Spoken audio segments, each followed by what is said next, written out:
সিএসপিতে টাকা জমা, ব্যাংকে নেই হিসেব। নবদ্বীপের মাঝদিয়ায় শতাধিক গ্রাহকের বিক্ষোভ। পলাতক পরিচালক মান্নান শেখ। পুলিশ ডেকে মান্নার বিরুদ্ধে আপনাকে ব্যবস্থা নিতে হবে, যেহেতু আপনার 74 দিন মধ্যে সে ব্যাংক রেখেছে। আপনার যদি দায় পড়ে, আমার বাড়ি যদি কিছু থাকে আমাকে অত্যাচার সহ্য করতে হবে, যেহেতু আমি ঘর ভাড়াটা দিয়েছি। নদিয়ার নবদ্বীপ ব্লকের মাঝদিয়া পানশিলা গ্রাম পঞ্চায়েতের কার্যালয়ে একটি গ্রাহক সেবা কেন্দ্রকে ঘিরে উত্তেজনা ছড়ায়। স্থানীয়দের অভিযোগ, ইন্ডিয়ান ব্যাংকের এই সিএসপির পরিচালক মান্নান শেখ দীর্ঘদিন ধরে গ্রাহকদের জমাকৃত টাকা আত্মসাৎ করেছেন। ঘটনার জেরে শতাধিক মানুষ সিএসপির সামনে জড়ো হয়ে বিক্ষোভ দেখান এবং তাদের কষ্টার্জিত অর্থ ফেরতের দাবি তোলেন। ভুক্তভোগীদের অভিযোগ, এলাকার বহু মানুষ মূল ব্যাংকে না গিয়ে সুবিধার জন্য এই সিএসপিতে টাকা জমা রাখতেন। শুরুতে জমা দেওয়ার সময় তাদের রসিদও দেওয়া হতো, কিন্তু সম্প্রতি ব্যাংকে গিয়ে হিসাব যাচাই করতে গিয়ে অনেকে জানতে পারেন তাদের জমা করা টাকা ব্যাংকের মূল অ্যাকাউন্টে জমাই হয়নি। বিক্ষোভের সামিল সুজাতা প্রামাণিক জানান, তিনি ঝুলন আনন্দধারা দল নামে একটি স্বনির্ভর গোষ্ঠীর সভানেত্রী। তার দাবি, গত 1-2 বছর ধরে গোষ্ঠীর 11 জন সদস্য নিয়মিত ওই সিএসপিতে টাকা জমা রাখতেন। প্রত্যেকবার জমার রসিদও দেওয়া হতো, কিন্তু সম্প্রতি ব্যাংকে গিয়ে তারা জানতে পারেন তাদের প্রায় 1,77,000 টাকা অ্যাকাউন্টে জমাই হয়নি। পানশিলার বাসিন্দা প্রবীণ নাগরিক ইন্দ্রস শেখ জানান, মূল ব্যাংক থেকে টাকা তুলে সুবিধার জন্য তিনি ওই সিএসপিতে 1,44,800 টাকা জমা রেখেছিলেন, কিন্তু এখন ব্যাংকে গিয়ে দেখছেন সেই টাকার কোনো অস্তিত্বই নেই। আমার সমস্যা বলতে গ্রামীণ এইখানে পঞ্চায়েতে ব্যাংক ছিল।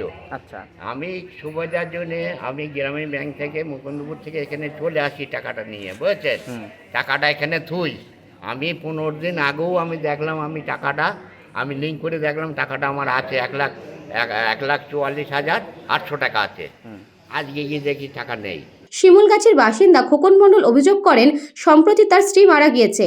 শ্রাদ্ধ শান্তির কাজের জন্য নিজের জমা টাকা তুলতে গেলে তাকে কয়েকদিন পরে আসতে বলা হয়, কিন্তু এসে তিনি দেখেন সিএসপিতে তালা ঝুলছে। আমি টাকা তুলতে আসি সোমবারে, দিয়ে সোমবারে টাকা তুলতে আসি, বলি কাকা টাকা তো নয়। তা আমার বাড়ির সমস্যা এই হয়েছে, আমার বাড়ির লোক হুটুকারি গত হয়ে যায়। হ্যাঁ, তা আমার তো পয়সার দরকার। বলি কাকা, হ্যাঁ তোমার 50,000 টাকা আছে। আমি বলি টাকাটা তুলে নেবো, আর থোয়া যাবে না, আমার টাকার দরকার। তা বললো কাকা তুমি তাহলে সই দাও, এই আজকে টাকা দেবো বলে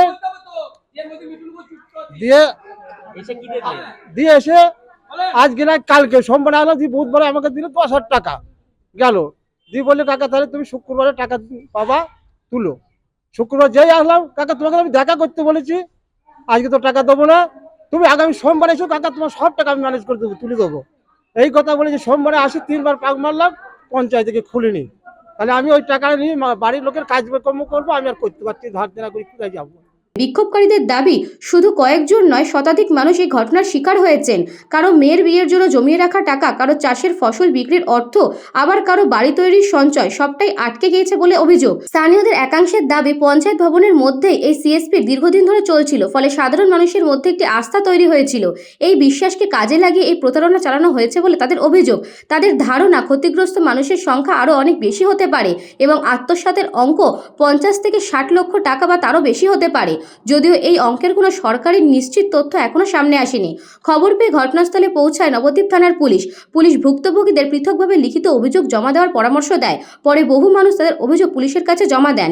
এখন নজর তদন্তের দিকে, পুলিশ কত দ্রুত অভিযুক্তকে গ্রেফতার করতে পারে এবং প্রতারিত গ্রাহকদের টাকা ফেরানোর ব্যবস্থা করে। তবে এই ঘটনায় মাঝদিয়া ও আশেপাশের এলাকায় ব্যাপক চাঞ্চল্য ছড়িয়েছে। আজকে যে বিষয়টা হয়েছে, এরা যে এসছে আমাদের ব্যাংকের ব্যাপারটা, এরা অনেকদিন যাবত এরা এই ঘটনাটা ঘটছে, কিন্তু আমাদের এখানে তো জানায়নি ব্যাপারগুলো। এরা যা জানিয়েছে, এখন আমরা এই বিষয়ে জানবো যে কি করা যায়। আমাকে লিখিত জানায়নি তো, আমাদের কি এখন লিখিত দিলে পরে আমরা স্টেপ নেব কি করতে হবে সামনে। গোপাল বিশ্বাসের report, news Banga time. St. Augustine's Day School, Barrackpur. Success for every child.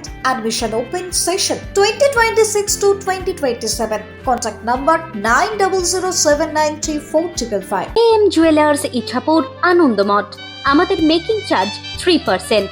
আমাদের লাইভ দেখুন JM Jewelers ফেসবুক পেজে প্রতিদিন রাত 7:35 আমাদের ভিডিও শেয়ার করলে পেয়ে যাবেন সোনার নাকছাবি একদম ফ্রিতে। ঠিকানা ইছাপুর আনন্দমঠ, উত্তর 24 পরগনা। যোগাযোগ 7439131404। আমাদের অনলাইন ডেলিভারির ব্যবস্থা আছে।